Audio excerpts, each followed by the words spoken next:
ये 7 chief secretary change हुए, आप मुझे ये बताएं। आज हम फोन लगाया हुआ जिसने पंजाब में एक दिन सर्व नहीं किया। पंजाब 12 करोड़ का सूबा है। अब जब आपको पता ही नहीं कि right person for the right job कैसे हमने सेलेक्ट करना है, तो ऐसे ही करेंगे। बाद का जो लगा रहे, आपने देखा नहीं तो शाह साहब के साथ क्या हुआ था। एक दिन या 1.5 दिन के वो हेल्थ के बाबू सेक्रेटरी लग गए थे, यहाँ एयरपोर्ट गए, महीनों किया कोरोना में, अगले दिन ये इनको नहीं लगाना, ये चूंकि उनके साथ थे। ये ऐसी चीज़ें थी कि जो आपको पता ही नहीं, इल्म ही नहीं, इन्फॉर्मेशन ही नहीं, आप कुछ चीज़ों को लेके दौड़ पड़ते हैं। मैं ये समझता हूँ कि इस वक्त ये जो मतलब है, कहीं कोई अदालत घुसती है, कोई गोल होगा, कोई ये होगा वो होगा। आपसे मैंने बींगा पाकिस्तानी, आप सबसे मेरी अपील है, गुजारिश है, मुतालबा है, इस शमा को जलाएं और ये सवालात हर जगह पे पूछे जाने चाहिए। और हम पाकिस्तानी, हमारी कौम मासूम है, उसको पता नहीं चलता हमें क्या करना चाहिए। उसके ज्यादती हो गई, कड़ी ज्यादती हुई है। इन लोगों को प्लान ले लेने करना किया इन्होंने। ये मतलब मुल्क हमारा एक्सपेरिमेंट, इसे अनाड़ियों के हाथों देके तो आपका एक्सपेरिमेंट करते रहेंगे। हुकूमत अगर पाकिस्तान तहरीक इंसाफ की किसी जगह पे मिसाली हो सकती है तो वो सिर्फ आज़ाद कश्मीर की मेरे टाइम की हुकूमत थी।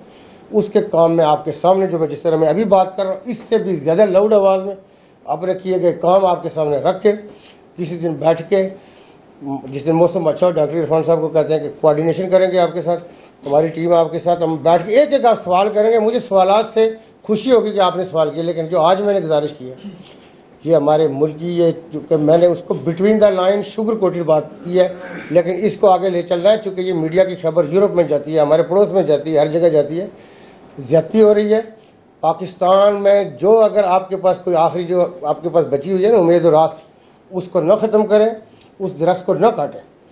ये हमारा मुल्क जो है, इसके लिए बड़े चैलेंजेस हैं। कश्मीरी हमारी तरफ देख रहे हैं 1.5 करोड़। हम जब इन चक्रों में लगे हुए तो वहाँ हमारी माँ जो बहन उस दरिंदा फौज को फेस कर रही है हमारे सर जलाली पर्चों में, वो मायूस नहीं होंगे? वो किसकी तरफ है? 5 अगस्त 2019 के बाद आज उधर वो G20 का सरबराह बना हुआ है, उसने शरारतें करनी है, जो कि हिंदुस्तान की आदत है। हम अपने इदारों को इसमें के फ्री छोड़ें कि वो डारस बने, वो और काम करें। नहरें साफ करानी थे उनसे करवाए, पोलियो करवाना है उनसे करवाए, मरदमशुमारी। आप किसी जगह पे कोई अदारा क्यों, ये एक मिसाली अदारा कोई एक इस्लामाबाद के लिए एयरलिफ्ट का वो बंदोबस्त करते कि इस्लामाबाद में ट्रामा होगा, किसी भी जगह पे ट्रामा की सूरत में अली 3 मिनट में बंदे को पिक करेगा, तरनौल से पिक करेगा, बाराको से पिक करेगा। ये तरनौल अपना अली डायरेक्ट लैंड करेगा पीम्स में, ये डायरेक्ट लैंड करेगा उसमें पोली क्लिनिक में। मुझे ये बताया लाहौर में कर लेते, कराची में कर लेते। कराची की सारी सीटें PTI के पास थी। ऐसा लगता है कि कराची में 3 करोड़ का शहर है या 2 करोड़ का, उस शहर के ऊपर इसकी डायनामिक्स कितने डिस्ट्रिक्ट है उसके। हम किसी एक शहर को आप मिसाली बनाते कि भाई तुम जो पहले लगे हुए तुम अपने चक्कर से, हमने इसके लिए बुनियाद रखी है। जब आपका कोई प्लान ही नहीं था, मतलब आवाम का जीना आराम हो, तो क्या प्लान लेके दोबारा जाना चाह रहे? पहले प्लान शेयर करें। अगली बात, इलेक्शन की डेट आ जाएगी, डेट से पहले हमें अपने अवाम के साथ बताना है कि हमने उनके साथ सलूक क्या करना है, वही वाला करना है जो पहले था। इस अवाम की अब बाकी सकत नहीं है, लोगों के पास परचेज पावर नहीं है। ये शुक्र करें कि ये ज़राई मुल्क है हमारा, तो कोई मतलब है कि चले एक टाइम नहीं खाएगा दूसरे टाइम खा लेता है। अगर हम कुवैत की तरह, कतर की तरह मुल्क हूँ जहाँ पे खुराक इंपोर्ट की जाती है, ऊपर से जो हमारी जो महंगाई का जो शराब है, देखिए दुनिया सारी में ये जो बेसिक नेसेसिटीज होती है, यानी खाना अमीर या गरीब को सबको भूख लगती है, उसको कंट्रोल किया जाता है। हम कंट्रोल भी नहीं कर रहे। जो चीज़ पहले 100 रुपये किलो होगी वो ऑल ऑफ सडन पता चला 600 रुपये किलो है। ये आदमी जाए कौन, किससे मांगे, किसके आगे फरियाद करे, किसके आगे बैन करे? हम कह रहे इलेक्शन कराओ भाई, इलेक्शन कराओ, इलेक्शन तो करा लीजिए, लेकिन इस आदमी का क्या होगा? तो ये आज से मैं आपसे जो है ना, ये जो मेरी तवक्को है, और मुझे यकीन है कि आप इसको, मेरी गुजारिश को, मेरी दरख्वास्त को आप आगे लेके चलेंगे। ये आगे हमने बढ़ानी है, फिर इंशाल्लाह 2-4 दिन के बाद आपके साथ फिर बैठेंगे। बहुत शुक्रिया।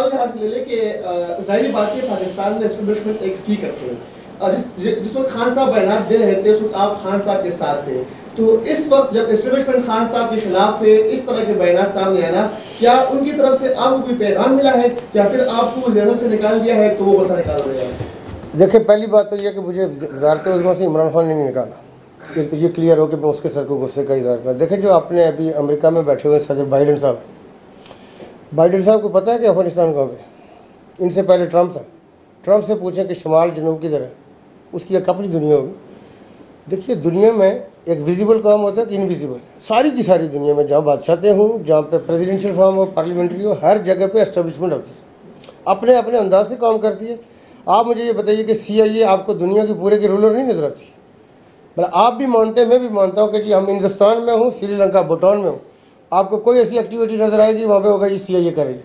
क्योंकि इसलिए कि वो वर्ल्ड रूलर, जब वर्ल्ड को रूल कर रहा है तो उसमें भी CIA काम कर रही है, और यही CIA जाके बाइडेन को बताती है कि पाकिस्तान कहाँ पे होता है, पाकिस्तान के साथ हमारे मफादात क्या है, हमारी दोस्ती कैसी है, अफगानिस्तान का क्या लांचा खड़ा हुआ। यानी ये कहना कि एस्टेब्लिशमेंट जो बुनियादी तौर पर ज्यादती हो रही है, चूँकि एस्टेब्लिशमेंट चूँकि एक सिविल सेक्टर होता है, एक फौज का सेक्टर होता है, कई जगहों पे कई मुल्कों में ये सिक्रोनाइज भी होता है। हमारे मुल्कों में भी माजी में भी कई दफ़ा ये सिक्रोनाइज हुए, लेकिन एक एरा आपका आता है पहला जो 47 से 56 तक 10 साल जो हमने करारदाद मकासद के, वो सिर्फ अंग्रेज़ का पढ़ाया हुआ बाबू था, वही अंग्रेज़ वाला जो खास से खास सांचे में डला हुआ, जिसमें बुकरम होती थी, जिसकी कोई लचक नहीं है, वो आम बंदे को कुछ ना समझे। वो अंग्रेज़ के क्लब में चूँकि अंदर जा सकता था, तो चूँकि अंग्रेज़ के क्लब में हमारा देसी आदमी आम नहीं जा सकता था जो देसी होता था, तो वो एक ख़ास कल्चर भी चढ़ा। फिर बाद में एक जो मतलब अय्यूब खान के दौर में कुछ वो थे बाबू जो अंग्रेज़ वाले पढ़ाए हुए थे, लेकिन बाद में आस्ते आस्ते जो चेंजिंग भी आई। लेकिन एस्टेब्लिशमेंट के रोल से किसी जगह पे इनकार नहीं किया जा सकता। देखिए हर मुल्क में इंटरनल एक्सटर्नल थ्रेट्स आती है, और फिर आपके अहदाफ होते हैं, आपकी पॉलिसीज़ होती है, ये किसी लेवल पर बनती हैं, इनको रिव्यू किया जाता है, दूसरे मुल्कों के साथ डायलॉग किया जाता है। ये कहना के लिए जहाँ तक इमरान खान साहब के साथ तल्लुक़ है मुखालफत काम में, ये समझता हूँ देखें वो अगर एक आध साल और भी लगा लेते क्या करना था उन्हें। मैं चूँकि अंदर का आदमी है, लेकिन जो मुझे लोग जानते हैं, मैं पार्टी को चैलेंज कर रहा हूँ कि मैं अंदर मुखालफत करता था, ये मैं हमें मिलाने वाला आदमी हूँ, या अपनी राय रखता था, और उसमें राय में कुछ चीज़ें आपके मीडिया के साथ से भी आई, और मुझे लोगों ने आप जैसे साफ़ी भाइयों ने कहा, तो मैं कोई रजमट हूँ भाई, मैं पॉलिटिकल आदमी, मेरी अपनी राय है, मैंने उनकी हमें मिलानी है, तो फिर मेरा अपना शौर कौन है। देखिए मैं आज भी ये कहता हूँ कि अगर आप मुझसे राय से इख्तलाफ रखते हैं तो ये बाशऊर होने का मतलब है कि रिफ्लेक्शन है। आप क्यों मेरी हमें मिले, आप मैं कहूँगा उस दरवाजे से बाहर जाते हैं, आप कहते हैं उससे। देखिए जितनी पॉलिटिकल पार्टियाँ होती हैं ना, वो मुल्कों के खिलाफ नहीं होती, अपने अंदाज से को बनाती है, मैनिफेस्टो बनाती है कि जिस तरह काम करेंगे, तरजीहत होती है। लेकिन ये है कि ये वाला जो काम मैंने देखे, पीपल्स पार्टी को भी बड़ी शिकायत रही होंगी, आपको पता है 77 का टेक ओवर, बाद के वसाइल, एग्जाइल का टाइम, लेकिन उन्हें ये काम नहीं किया। मतलब जुल्फकार भी बन के वो गलत था, लेकिन यह वाला काम नहीं है। ये वाला काम इंतहाई खतरनाक है, जहन साजी करना, उनके जहन में ऐसी बात डालना कि जो हमारा एक नौजवान है उसको पता ही नहीं होता मैं किधर जा रहा हूँ, किधर टक्कर मारने वाला हूँ। इस चीज को रोकना है और आगे बढ़ना। सरदार साहब एक सवाल का जवाब दीजिएगा, जिस तरह कौमी इदारों के खिलाफ तस्दीक करना ठीक नहीं आप कह रहे हैं, पीडीएम जमातों की जानिब से कल सुप्रीम कोर्ट ऑफ पाकिस्तान के बाहर एहतजाज की कॉल दी गई है, मौलाना फजल रहमान उसकी क़यादत करेंगे। उनके जो बैनर सामने आ रहे हैं, जो बयानियां सामने आ रहे हैं, जिस तरह मौजूद अदलिया के खिलाफ कंपेन रन की जा रही है, क्या आप उस चीज की भी मजम्मत करते हैं? मैं आपको एक चीज़ गुजारिश करूँ, आपने शायद देखी या नहीं देखी, मेरी सेनेट ये जो यहाँ पे पार्लियामेंट सुप्रीम की जो बहस चली है, जिसका मैं खुद मतलब बली चढ़ा हूँ, मेरी जो आज़ाद कश्मीर कानून साज असम्बली की जो बजट स्पीच थी, जब मेरे हुकूमत में आने के 10-20 दिन के बाद हमने बजट पेश किया था, उसमें चूँकि हम प्रोसिक्यूशन को सेपरेट करना चाह रहे थे, उसमें हमें कोई प्रॉब्लम आई, लेकिन मेरा ख्याल था कि शायद फाइनेंस सेक्रेटरी ने की, बट जिसने भी की वो फाइनेंस सेक्रेटरी का कोई अपना नोट था, कोई अदालतों का भी था। मैंने असम्बली में जो मेरी स्पीच दिखाई जा रही थी, मैंने कहा था कि इस रियासत का ये सबसे सुप्रीम इदारा ये कानून साज असम्बली है, उसका नाम ही लेजिस्लेटिव असम्बली है, चूँकि हमारे पास मैंडेट है, ये सुप्रीम है।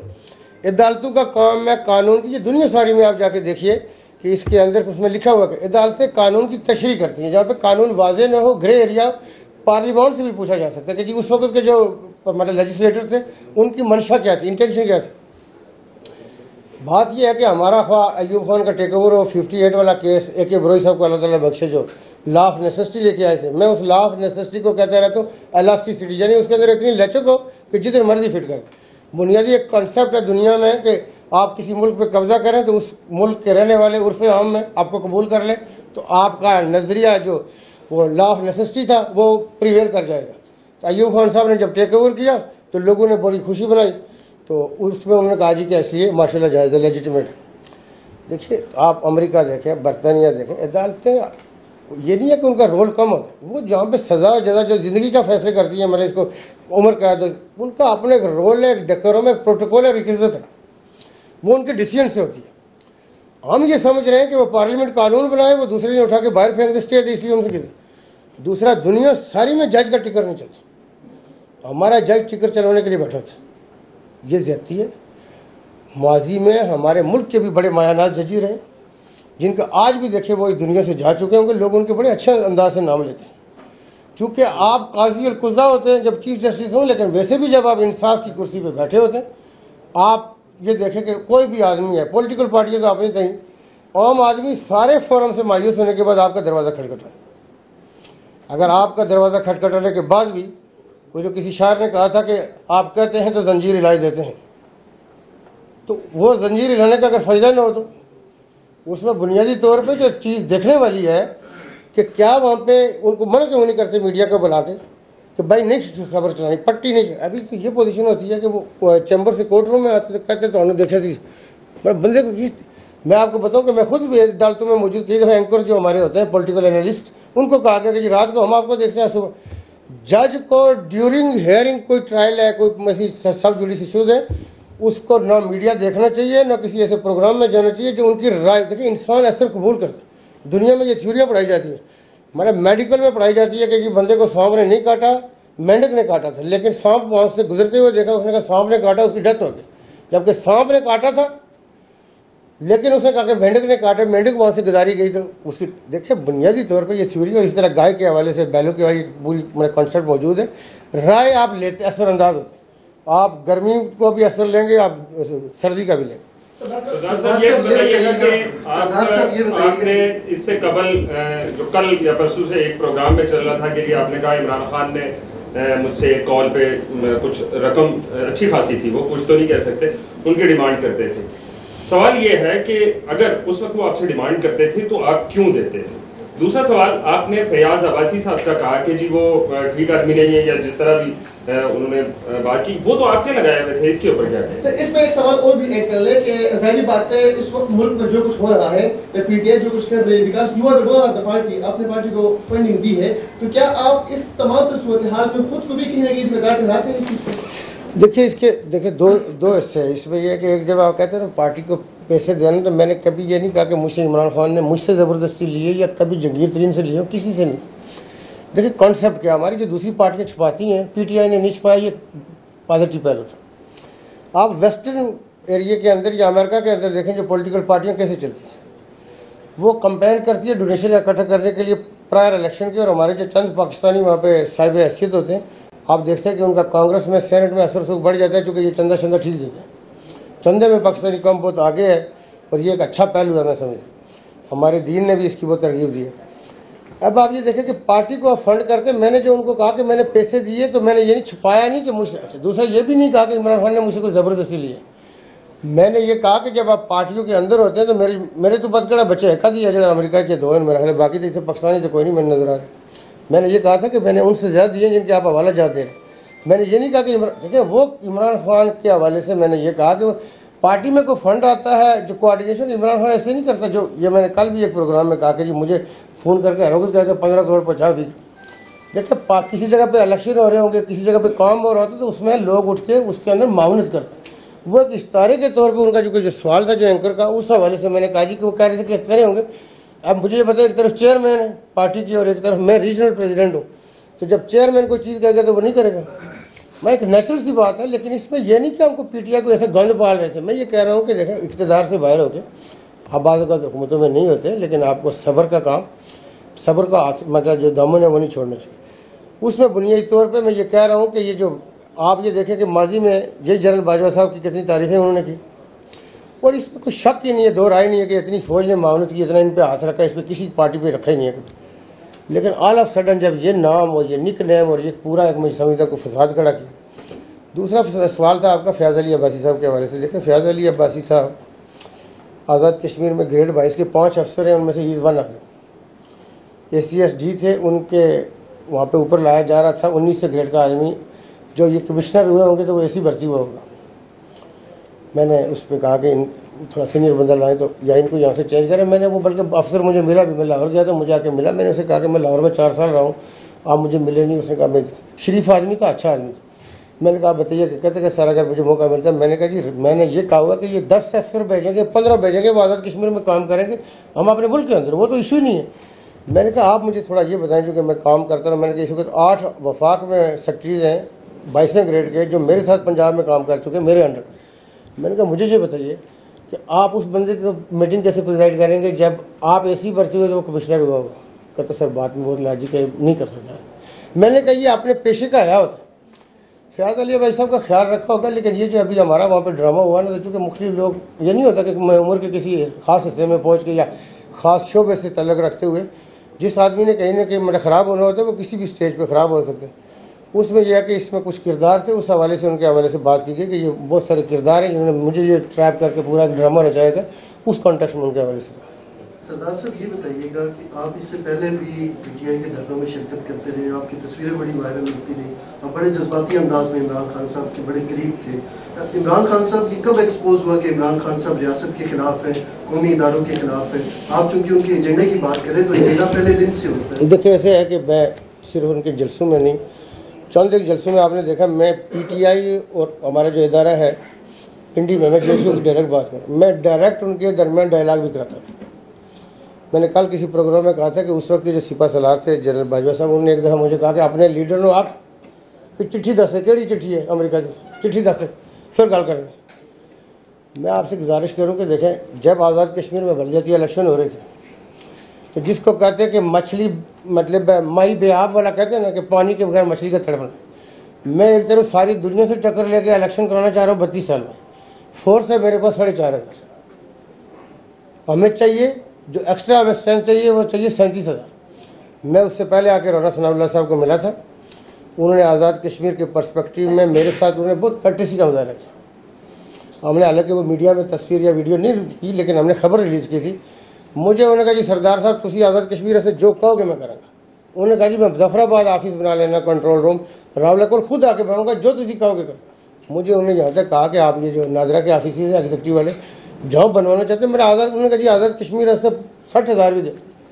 हुआ ये कि जो पीटीआई की जो तहरीक थी वो चल रही थी, वो डेट और हमारी इलेक्शन की डेट सेम थी। मुझे बाद उस वक्त तो नहीं था आइडिया कि ये क्लैश कर जाएगी, तो मुझे वफाकी गवर्नमेंट ने ये कहा कि सरदार साहब आप अपने लीडर को कहें 2 दिन आगे कर लें, आपके इलेक्शन इतना ही है 32 साल बाद हो रहे हैं। अब मुझे मैं बाहर हो सकूँ तो स्टेटमेंट दे सकता था, मेरा कुछ चीज़ें होती है बाहर नहीं बताई।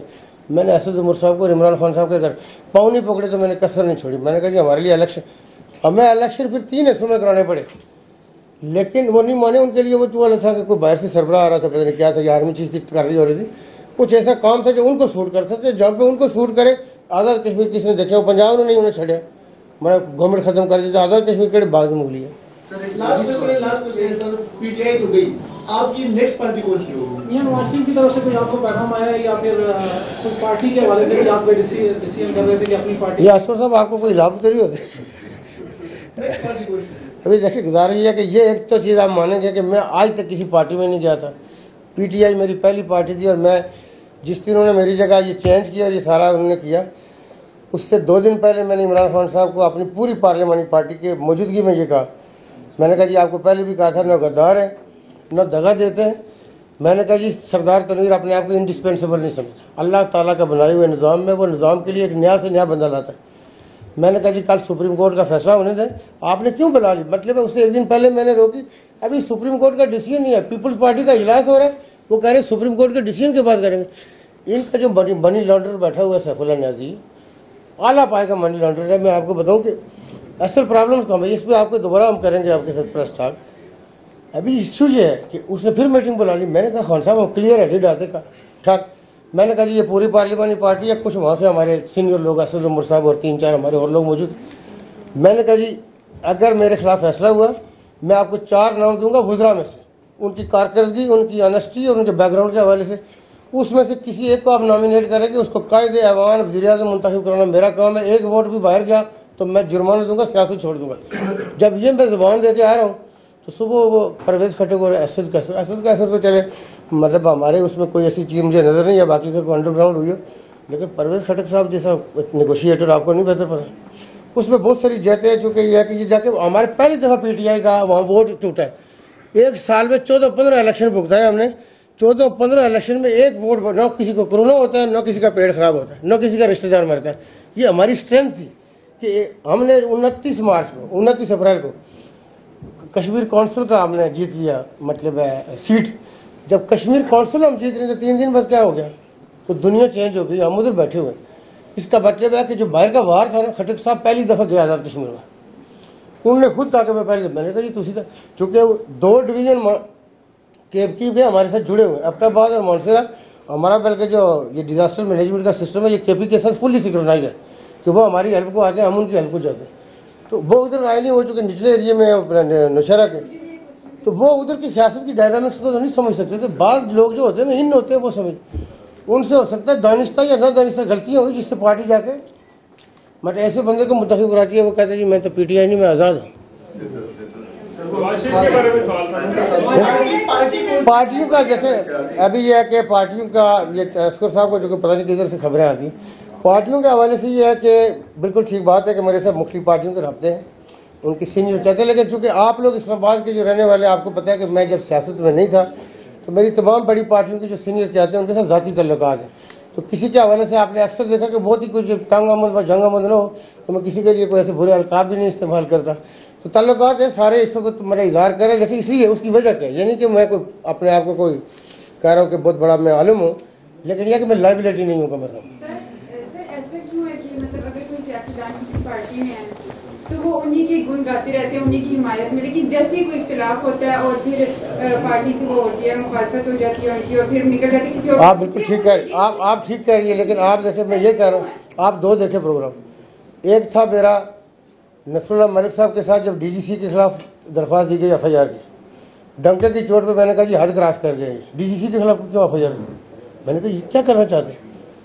दूसरा सलीम साफी साहब के प्रोग्राम में जो मैंने नैरेटिव दिया, पार्टी ने मुझ पर तबर्रुक से उन्हें ऐसी तैसी नोटिस आ गया, उस पर मैंने खान साहब को कहा था जी मैं कोई रेजिमेंट में आपके हमें मिला। मैंने कहा आप किस तरह कर रहे हैं, आप कराची में जो बंदा बैठा उसको कहेगा दे बयान जरा थोड़ा दिल कर दे। मैंने कहा हमें क्यों मजबूर करेंगे, हम आपके हमें मिलाएं। उस पर वो खामोश हो जाते। अभी भी मैं ये नहीं कहता। देखिए बात यह है ना कि मैं ये कहूँ कि वहाँ परफेक्ट सिस्टम था। कल मैंने कहीं कहा था कि एक छलांग मार के उतरते, हम पार्टी की दलदल में फंसे हुए थे। देखें पार्टी में खान साहब मतलब सुप्रीम थे ना, हम तो नहीं थे, हम फंसे हुए थे, हम क्या करते। लेकिन सर एक सवाल का जवाब दे दीजिए, वो 4 लोगों का आपने कहा निकनेम थे, वो नाम बता दें। मरहला बनासब नहीं है कि अब यहाँ लोग यहाँ वो फिर नाम अच्छे थे, अच्छे होते तो मैंने क्या था ना। Thank you very much.